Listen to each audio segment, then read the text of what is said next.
La rassegna Sotto le stelle a parlar di Veneto, promossa dalle Pro Loco del Consorzio Decumano, il 21 agosto ha fatto tappa a Spinea. Sul maxi schermo allestito nel Parco Nuove Gemme è stato proiettato il docufilm La voce del bosco sulla tempesta Vaia che ha colpito la montagna bellunese nell'autunno del 2018.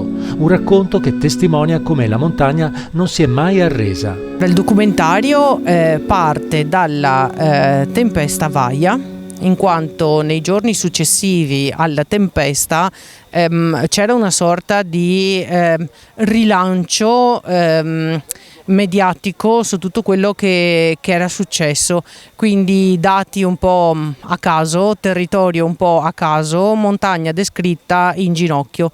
In realtà non era in ginocchio la montagna. Certo, era successo un disastro, ma la gente non era sicuramente lì ad aspettare che arrivasse qualcuno a riordinare. La montagna si è ben che attivata e nel giro di qualche settimana si è completamente rialzata.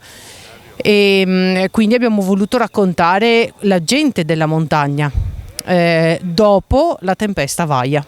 Tra le autorità anche il sindaco, che ha sottolineato l'importanza del lavoro di squadra. Indubbiamente una bella iniziativa, un'iniziativa che ci vede finalmente come territorio fare tutti quanti squadra, dove la parola d'ordine è un po' autenticità, vuol dire artigianato, vuol dire tradizione, vuol dire passato, che è assolutamente le nostre fondamenta per il nostro futuro. Quindi benvengano queste iniziative che ci rappresentino proprio come Veneto, come Italia, e che ci possano così essere tramandate a tutti quanti i nostri giovani. Un impegno che vede in primo piano le Pro Loco. Effettivamente noi stiamo facendo parecchio, pecchiamo un po' di tradizione rispetto a altre città più tipo Noale, Milano, però stiamo muovendo molto per attirare le persone, i cittadini al centro della città e dare modo di vivere in modo aggregativo, in modo sociale interessante. Un impegno che negli ultimi tempi ha visto la Pro Loco lavorare anche in sinergia con gli operatori economici.